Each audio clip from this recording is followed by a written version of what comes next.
Good morning everyone, welcome to civil services study practice set number. ये है 40 UPPSC RO के लिए और प्रैक्टिस करेंगे इसमें हम जीएस के प्रश्नों पर। इन सभी टेस्ट का पीडीएफ प्राप्त कर सकते हो, डिस्क्रिप्शन बॉक्स में नंबर है उस पर कॉल या व्हाट्सअप करके, और फुल सीरीज़ प्राप्त कर सकते हो जो चल रही है हमारी टेलीग्राम पर। डिस्क्रिप्शन बॉक्स में नंबर है, कॉल या व्हाट्सअप करके। प्लेलिस्ट इसकी बना रखी है, वहाँ पर आप टेस्ट नंबर 1 से लेकर 40 तक पहुँच सकते हैं। डिस्क्रिप्शन बॉक्स में लिंक है। तो पहला प्रश्न क्या है, अपना भी सोचना कि आंसर क्या हो सकता है। देखिए, नवग्राम तेल क्षेत्र जो है निम्नलिखित में से कहाँ स्थित है? असम में, गुजरात में, महाराष्ट्र में, आंध्र प्रदेश में। नवग्राम तेल क्षेत्र स्थित है गुजरात में। ठीक है, ऑप्शन नंबर बी है इसका आंसर। तो नवग्राम तेल क्षेत्र गुजरात में स्थित है। गुजरात के अन्य तेल क्षेत्रों की बात करें तो अंकलेश्वर बहुत पूछते हैं एग्जाम में, कल्लोल है, ठीक है, बारकोल है, महसाना है। ठीक है, अंकलेश्वर को मैच करने के लिए कई बार पूछा है। क्वेश्चन नंबर 2 पर आ जाइए। निम्नलिखित कथनों पर विचार करेंगे। दो स्टेटमेंट वाला ये सवाल है, बताना कि इनमें से कौन सा सही होगा। चिल्का झील जो है भारत के उड़ीसा राज्य की महानदी के मुहाने के निकट स्थित खारे पानी की लैगून झील है और उड़ीसा तट को भौगोलिक दृष्टि से उत्तरी सरकार तट भी कहा जाता है। देखिए, उत्तरी सरकार तट कौन सा, ठीक है, कोंकण तट कौन सा, कोरोमंडल तट कौन सा, मालाबार तट कौन सा, ये सारे इंपॉर्टेंट है, कई बार हम चर्चा कर चुके हैं इन पर। ठीक है, ये याद रखिए, मैच करने के लिए पूछ लेता है। फिलहाल दोनों के दोनों सही हैं, यहाँ पर सी है इसका आंसर। तो चिल्का झील जो है भारत के उड़ीसा राज्य में महानदी के मुहाने के निकट स्थित खारे पानी की लैगून झील है और उड़ीसा तट को भौगोलिक दृष्टि से उत्तरी सरकार तट भी कहा जाता है। ये नंबर है, इस पर कॉल या व्हाट्सएप करके आप यूपीपीसीएस और आरओ की फुल सीरीज प्राप्त कर सकते हैं जो चल रही है टेलीग्राम पर। तीसरा प्रश्न है, कयाल निम्नलिखित में से क्या है? तराई मैदान है, गंगा डेल्टा है, केरल के लगून है, या दक्कन पठार की रेगुर मिट्टी है? कयाल है केरल के लेगून, ऑप्शन नंबर डी। तो केरल स्थित लेगून झीलों को कयाल के नाम से संबोधित किया जाता है। केरल में कई कयाल पाए जाते हैं, जैसे कि पुन्नामाद कयाल, अष्टमुडी कयाल और बेम्बनाद कयाल। क्वेश्चन नंबर 4 पर आ जाइए। निम्नलिखित राज्यों में से किस राज्य में जाड़े के मौसम में वर्षा होती है? इनमें से बताइए। देखिए, सर्दी के मौसम में वर्षा भारत के उत्तर पश्चिम इलाकों में भी होती है, जिसको वेस्टर्न डिस्टर्बेंस बोलते हैं, पश्चिमी विक्षोभ। लेकिन यहाँ कोई उत्तर पश्चिम का तो राज्य है नहीं, तो बात आ जाती है नीचे सर्दियों में। ठीक है, यानी रिटर्निंग मानसून की बात कर रहा है, लौटते हुए मानसून की, तो तमिलनाडु इसका उत्तर हो जाएगा, बी। तो भारत में शरद ऋतु में, ठीक है, यानी अक्टूबर नवंबर में लौटते हुए मानसून से तमिलनाडु के तट पर वर्षा होती है 65 से 75 सेंटीमीटर तक, जो आंतरिक भागों की तरफ जो है घटती जाती है। ठीक है, रिटर्निंग मानसून बोलते हैं इसको, लौटता हुआ मानसून। पांचवा प्रश्न है, निम्नलिखित कथनों पर विचार करेंगे। पहला स्टेटमेंट है, पश्चिमी विक्षोभ यानी वेस्टर्न डिस्टर्बेंस भूमध्य सागरीय क्षेत्र में उत्पन्न होते हैं। ठीक है, मेडिटेरियन जोन में, मेडिटेरियन सी जोन में। पश्चिमी विक्षोभ भारतीय उपमहाद्वीप के उत्तर पश्चिमी हिस्सों में जाड़े की वर्षा का कारण बनते हैं। ठीक है, बिल्कुल स्टेटमेंट सही है, यहाँ की बात हो रही है। ठीक है, ये तो लौटता हुआ मानसून हो गया नीचे वाला, तमिलनाडु वाला, तो सी सही है इसका, दोनों सही है ये। तो देखिए, वेस्टर्न डिस्टर्बेंस यानी पश्चिमी विक्षोभ भूमध्य सागरीय क्षेत्र यानी मेडिटेरियन सी जोन में उत्पन्न होते हैं, जो कि भारतीय उपमहाद्वीप के उत्तर पश्चिमी हिस्सों में जाड़े की वर्षा का कारण बनते हैं, यानी सर्दियों में होने वाली वर्षा। और भारत के उत्तर पश्चिमी मैदानों में पश्चिमी विक्षोभ से जाड़े में होने वाली वर्षा की मात्रा जो है क्रमशः पश्चिम से पूर्व की ओर घटती जाती है, यानी वेस्ट टू ईस्ट घटती जाती है। और पश्चिमी विक्षोभ से होने वाली वर्षा जो है वो रबी की फसल के लिए लाभदायक होती है। नंबर 6 पर आ जाइए। देश की निम्नलिखित मिट्टियों में से किसे स्वतः कृष्य मिट्टी कहा जाता है, यानी स्वतः जुताई वाली मिट्टी? कौन सी है इनमें? Alluvial soil, laterite soil, black soil, या फिर डेजर्ट सॉइल यानी मरुस्थलीय मिट्टी, कपास की काली मिट्टी, लेटराइट मिट्टी या जलोढ़ मिट्टी? स्वतः कृष्य मिट्टी है इसमें ब्लैक सॉइल, रेगुर सॉइल भी इसको कहते हैं, यानी कपास की काली मिट्टी। देखिए काली मिट्टी में जो है तीव्र जल धारण की क्षमता पाई जाती है। यह भीगने पर हो जाती है ठोस और चिपचिपी, और सूखने पर अंकुरित और दरार युक्त हो जाती है ये। इसलिए इसे स्वतः जुताई वाली मिट्टी कहा जाता है। यह कपास की खेती के लिए सर्वाधिक उपयुक्त मिट्टी है और कॉम्पिटिटिव एग्जाम की फेवरेट, बहुत सवाल बनते आए इससे। इसे रेगुर मिट्टी भी कहा जाता है। क्वेश्चन नंबर 7 पर आ जाइए। भारत में पहला सूती वस्त्र मिल की स्थापना किस शहर में हुई थी, लेकिन सफल नहीं हुई थी ये? कहाँ हुई थी? कलकत्ता में। तो 1818 ईस्वी में कोलकाता के निकट स्थित फोर्ट ग्लास्टर में भारत का पहला सूती वस्त्र कारखाना या मिल शुरू किया गया, परंतु यह प्रयास सफल नहीं हो सका। क्वेश्चन नंबर 8 पर आ जाइए। नेपानगर से कई बार सवाल बना सीरीज में, इसका संबंध किससे है? कहाँ स्थित है नेपानगर? अखबारी कागज का कारखाना है ये। ऑप्शन में नहीं है आंसर, इसलिए लगाएंगे डी, मध्य प्रदेश में है ये। तो नेपानगर मध्य प्रदेश के बुरहानपुर जिले में स्थित है। नेपानगर का संबंध जो है अखबारी कागज उद्योग से है।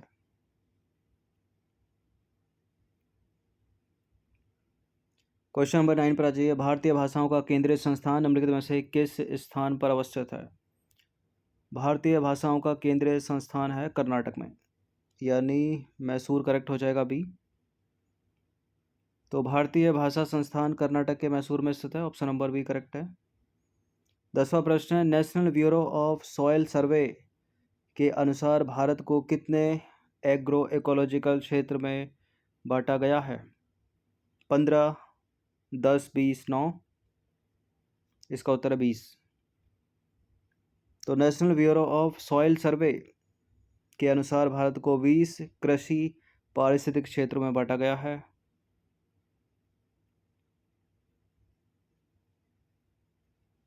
11वां प्रश्न है, निम्नलिखित कथनों पर विचार करेंगे, दो स्टेटमेंट के साथ बताइए कौन सा करेक्ट होगा।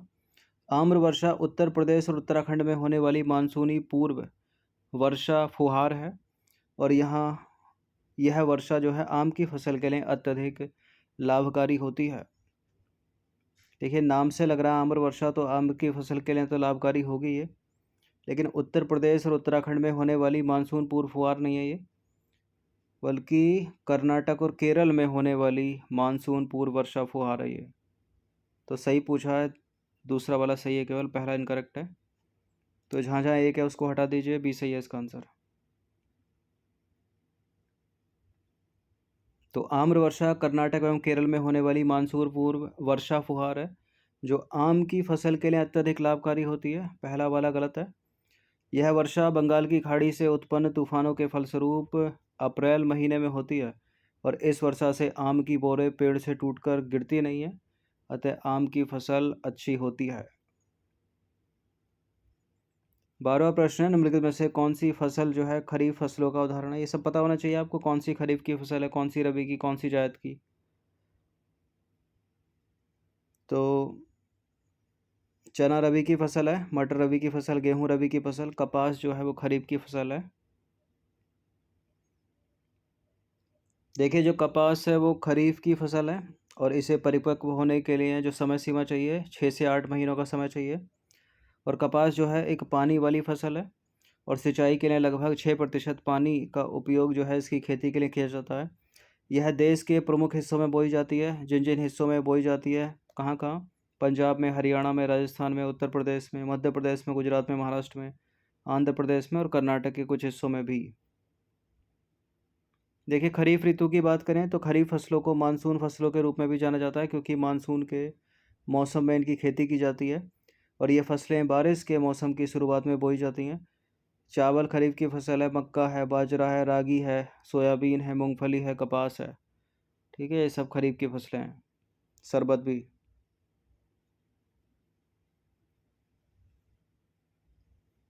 क्वेश्चन नंबर 13 पर आ जाइए। निम्नलिखित में से कौन सा द्वीप भारत और श्रीलंका के मध्य है? कौन सा है? रामेश्वरम। Option number C. तो रामेश्वरम द्वीप जो है वो भारत एवं श्रीलंका के मध्य स्थित है। नंबर 14 पर आ जाइए। उत्तर प्रदेश का क्षेत्रफल की दृष्टि से कौन सा स्थान है?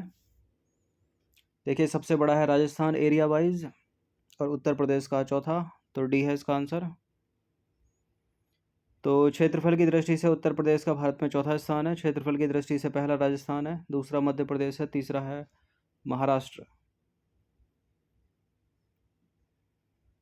15वां प्रश्न है, अरावली एवं विंध्य श्रृंखलाओं के मध्य कौन सा पठार स्थित है? ऑप्शन नंबर ए, मालवा का पठार। देखिए, अरावली एवं विंध्य श्रृंखलाओं के मध्य मालवा का पठार स्थित है। इसकी जो उत्तरी सीमा है अरावली तथा दक्षिणी सीमा विंध्य श्रेणी और पूर्वी सीमा बुंदेलखंड पठार द्वारा निर्धारित की जाती है। अब आ जाइए क्वेश्चन नंबर 16 पर। दो स्टेटमेंट वाला ये सवाल है। पहला है प्रश्न का स्टेटमेंट, 16वें प्रश्न का पहला स्टेटमेंट है, मेघालय का पठार प्रायद्वीपीय पठार का विस्तार है और यह भ्रंशन के कारण प्रायद्वीपीय भाग से मालदा गैप द्वारा पृथक हो गया है। कौन सा करेक्ट है, बताइए। The Meghalaya plateau is an extension of the peninsular plateau, ठीक है। It is separated from the peninsular part by the Malda gap due to fault. कौन सा स्टेटमेंट करेक्ट है इसमें? ये दोनों के दोनों करेक्ट हैं, सी है इसका आंसर। 17वां प्रश्न है, निम्नलिखित में से किस भारतीय राज्य की सीमा भूटान के साथ नहीं मिलती है?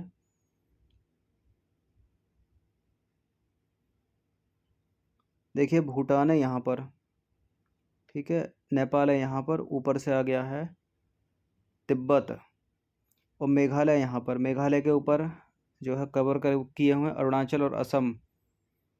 तो भूटान के साथ लगती है सिक्किम की, अरुणाचल प्रदेश की, पश्चिम बंगाल की, नीचे से पश्चिम बंगाल भी जा रहा है, ठीक है, ये जा रहा है ना नीचे से पश्चिम बंगाल, मेघालय की नहीं लगती है।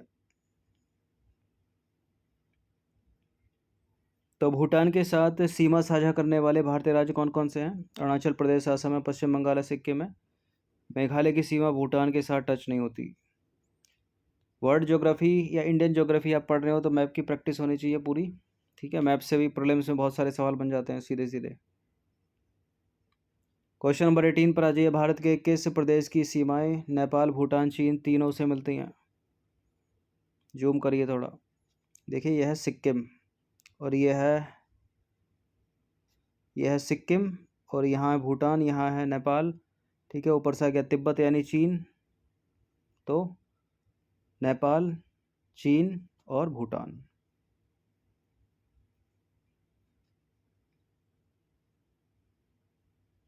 और प्रश्न पूछा गया है कि किससे मिलती है तीनों की, तो सिक्किम से, ठीक है। तो सिक्किम प्रदेश की सीमाएं जो हैं तीन देशों नेपाल के साथ, भूटान के साथ और चीन के साथ मिलती हैं। क्वेश्चन नंबर 19 पर आ जाइए। भारत और पाकिस्तान के मध्य सीमा रेखा एक उदाहरण है। अध्यारोपित सीमा, पूर्ववर्ती सीमा रेखा, अवशिष्ट सीमा या परवर्ती सीमा। देखिए, भारत और पाकिस्तान के बीच जो लाइन है, जो सीमा रेखा है, वो अध्यारोपित की गई है ग्रेट ब्रिटेन के द्वारा, अंग्रेजों के द्वारा। तो ये अध्यारोपित सीमा का उदाहरण है। देखिए, भारत तथा पाकिस्तान के बीच जो सीमा रेखा है वो अध्यारोपित सीमा का उदाहरण है। उसका नाम क्या है? रेड क्लिफ लाइन, ठीक है। अध्यारोपित सीमा एक ऐसी सीमा होती है जो किसी बाह्य शक्ति द्वारा आरोपित की जाती है। जैसे कि वर्ष 1947 में भारत और पाकिस्तान ने ग्रेट ब्रिटेन द्वारा अध्यारोपित सीमा को साझा किया था, ठीक है। सिरिल रेड क्लिफ और रेड क्लिफ सीमा, पहले कई बार प्रश्न कराया है। 20वां प्रश्न अंतिम प्रश्न है। निम्नलिखित में से कौन सा कथन सही नहीं है इसमें? सिक्किम जो है भूटान, चीन और नेपाल के साथ अंतर्राष्ट्रीय सीमा साझा करता है। अरुणाचल प्रदेश, नागालैंड, मणिपुर और त्रिपुरा म्यांमार के साथ अंतर्राष्ट्रीय सीमा साझा करते हैं। देखिए, जो त्रिपुरा है वो तो तीनों ओर से बांग्लादेश से घेरे हुआ है उसको, ठीक है, बांग्लादेश से घिरा हुआ है। चूँकि बांग्लादेश से घिरा हुआ है तो म्यांमार के साथ कैसे बनाएगा? म्यांमार जो सीमा बनाता है भारतीय राज्यों से वो मिज़ोरम से स्टार्ट होती है। मिज़ोरम, मणिपुर, नागालैंड, ऐसे चलती है अरुणाचल प्रदेश। तो त्रिपुरा का हटा दीजिए क्योंकि त्रिपुरा को तो तीनों तरफ से घेरे हुए है बांग्लादेश।